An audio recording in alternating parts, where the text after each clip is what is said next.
ఉన్న బంగారాన్ని విడిపించి ఆ రోజున మార్కెట్ ధర కట్టి మిగిలిన డబ్బును మీకు అందిస్తుంది కొమ్మూరి గోల్డ్. పెదరాయుడులో సిచ్యువేషన్ ఉంది. ఆయనకి మోహన్ రావు అంటే ఇష్టం, ఎవరు మోహన్ బాబు గారికి.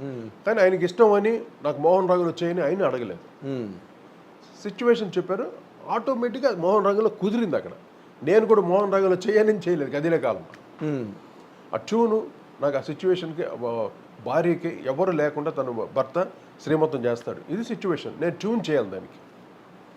అప్పుడు నేను ఆలోచిస్తే ఒకటే ట్యూన్ వచ్చింది, ఇంతే, ఇదే తరిరా తీరరా దరిదారి దారి దాదా దాదా తారరా తానాదీర అలా ట్యూన్ పుట్టింది. వెంటనే దానికి కదిలే కాలం అన్నాడు ఎవరు, శ్రీహర్షన్ రైటర్. ఎంత గొప్పగా రాశాడు. కదిలే కాలమా కాసేపు ఆగవమ్మని కాలం ఆపాడు. అవునండి, మంచి ఎక్స్ప్రెషన్, అది మంచి ఎక్స్ప్రెషన్, చాలా కొత్త ఎక్స్ప్రెషన్. అంటే మీరు ఏదైతే ట్యూన్ని క్రియేట్ చేశారో దాన్ని ఆ ట్యూన్ కన్నా గొప్ప ఎక్స్ప్రెషన్ క్యారీ చేసింది. ట్యూన్ మెలడీ ఉంది, ఆ పదం ఎక్కడికో తీసుకెళ్ళిపోయారు. అవును, కదిలే కాలం కాసేపు ఆగవమ్మ. ఎంత పెదరాయుడులో అది ఇప్పటికీ నాకు ఒక క్లాసికల్ దీంట్లో ఆ పాట మిగిలిపోయింది. అలాగే ఇది ఇంకోటి చేసినది ఇదేలే తరతరాల చరిత్రం. అవును, అది జేసస్ గారు పాడారు. అవునండి, ఆ పాట కూడా అది ఆల్మోస్ట్ ఆల్ కన్నడలో ఉంటుంది. అది అది కన్నడలో చేయలేదు, ఇది కూడా చెప్తున్నా. అదే మీరు ఇందాక చెప్పారు కదా, మూడ్ బట్టే చేస్తాను. ఎస్ అంటే ఆ రాగం వచ్చి కూర్చోవాలి, మన దగ్గరికి రావాలి. అందుకనే తపస్సు చేస్తాం మేము. ఇప్పుడు ట్యూన్ రావడానికి హార్మోనియం పెట్టిలో పుట్టేదు, గిటార్లో పుట్టేదు, కీబోర్డ్లో పుట్టేదు ట్యూన్ అనేది, రాగం అనేది. అవును, మనకి ఇక్కడ రావాలి, ఆ వేవ్స్ రావాలి, సిచ్యువేషన్ బట్టి. వేవ్స్ రాకపోతే ఇప్పుడు ఆ రోజు అన్నమయ్య చేసాడు, త్యాగరాజ స్వామి చేసాడు, ఎలా చేస్తుంటాడు, రాముల వారి మీద భక్తితోటి రాగాలు పుట్టి ఆ భక్తి రసంతో పాడాడు ఆయన. అన్నమయ్య ఆ భక్తి రసంతో పాడాడు, మూడ్. అంతేగాని ఇది రాగం, ఈ రాగంలో ఇది జతులు పెట్టాను. తర్వాత రీసెర్చర్స్ చెప్పాలి, ఇది పలానా రాగం, ఈ రాగంలో ఈ స్వరజతులు పాడారు అని రీసెర్చ్ చేసి చెప్పాలి. అంతేగాని ప్రతి ఒక్కళ్ళు దీన్ని క్రియేటర్స్ చెప్పకూడదు పేర్లు. క్రియేటర్స్ నువ్వు అడిగావు అనుకో, నాగేంద్ర మీరు నన్ను అడిగారు, సార్ ఇది ఏ రాగంలో చేసేస్తారంటే అప్పుడు నేను చెప్పడానికి సార్ పలానా ఇది రాగం అండి అన్నట్టు. అవును, అంతేగాని ఎత్తుకోవటమే రాగాల పేరు చెప్పేస్తే మనంత మాత్రాన మనం గొప్ప అనుకోకూడదు. First of all I hate that. రాగాల పేర్లు చెప్పి చాలా ఇది ఉంటుంది. They think the genius.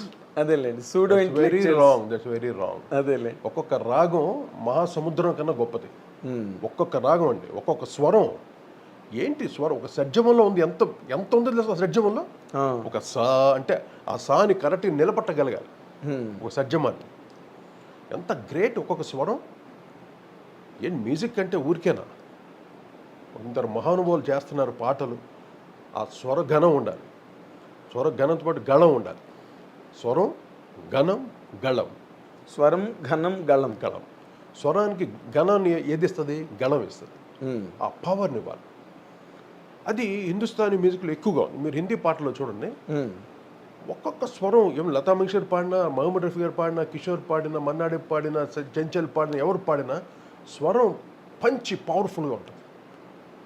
మనం కొంతమంది పాడేది వేగ్, అలా కొంచెం లైటర్గా ఇచ్చి అలా వదిలేస్తారు స్వరం. ప్రతి స్వరాన్ని హార్మోనియం వాయిస్తే ఎంత పవర్గా వస్తుంది ఒక స్వరం, అంత పవర్ఫుల్గా పలకాలి వాయిస్ అంటే.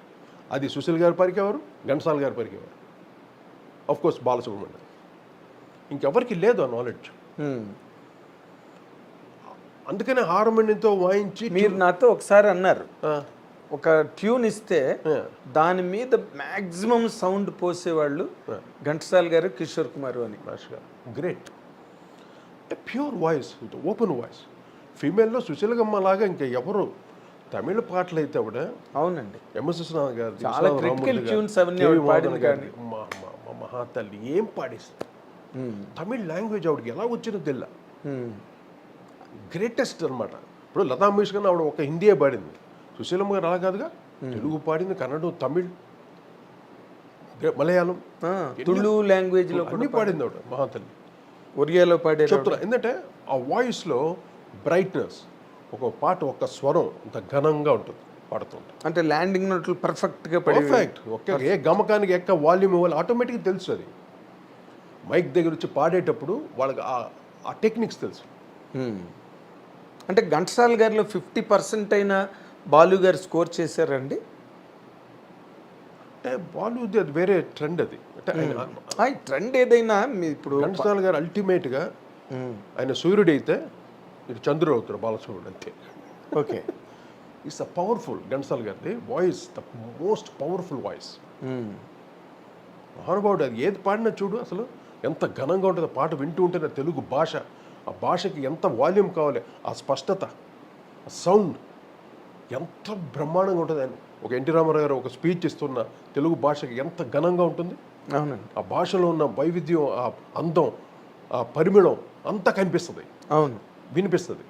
ఎవరి దగ్గర లేదు ఇది. తర్వాత బాలసుబ్రహ్మణ్యం ట్రై చేశాడు. బాలుది ఏంటంటే కొంచెం కొంచెం soft polished voice, polished voice.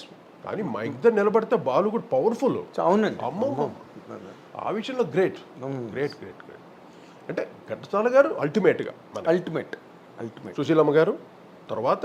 అంటే నా ఎక్స్పీరియన్స్ నేను చెప్తున్నా, నేను చూసి నేను విని మీరు పాడించి అంటే ఘంటసాల గారితో పాడించలేదు నేను. అసలు ఘంటసాల గారితో మీకు ఏ రకమైన అనుభవం లేదండి? నేను చూశాను, చిన్నప్పుడు నేను చూశాను ఆయన్ని. ఇంటికి వచ్చేవారు నాన్నగారితో, వాళ్ళు ఏదో మాట్లాడుకున్నారు ఆఫీస్ రూమ్లో. మొత్తం ఘంటసాల గారి ఈయనని అలాగా ఆ కిటి తలుపు దగ్గర నుంచి సంగతి చూసేవాడిని నేను. తర్వాత నేను ఒకసారి బాలభారతంలో మానవుడే మహనీయుడు పాట రికార్డింగ్ జెమిని స్టూడియోలో, ఓకే, అప్పుడు వెళ్ళే నాన్నగారు తీసుకెళ్ళారు నన్ను. అప్పుడు చూశాను ఘంటసాల గారిని ఆయన వాయిస్ రూమ్లో. చుట్ట కొంచెం వెలిగించే తలుపు తెరగానే చుట్ట వాసన వచ్చింది. ఏంటని చూస్తే ఆయన చుట్ట కొంచెం పీల్చి, అంటే ఆ వాయిస్ గరగర అయితే రాకుండా, అదే కప్పం గట్ట రాకుండా ఒక 2 పఫ్ఫులు లాగి అప్పుడు పాడతాడు. ఏం పాడాడు ఆ పాట, మానవుడే మహనీయుడు. ఏం వాల్యూమ్ ఆ పాట. అమ్మో, అసలు ఆయన ఇప్పుడు ముందరున్న చిన్నదాన్ని అందమేమో పాడారు నాన్నగారు మ్యూజిక్. అసలు మామూలుగా మీరు చూడండి, ఆయన ఘంటసాల గారు సుశీల్ గారు పాడిన పాటలు అన్నిట్లో కూడా ఘంటసాల గారిదే స్టార్టింగ్ నోట్ అవుతుంది. అవును, చరణం. ఎందుకంటే ఆ సాంగ్కి అంత మంచి ఓపెనింగ్ వస్తుంది. ఎందుకంటే బ్యాక్గ్రౌండ్ అంత లౌడ్ అయ్యి వచ్చిన తర్వాత డ్రాప్ అవ్వకూడదుగా.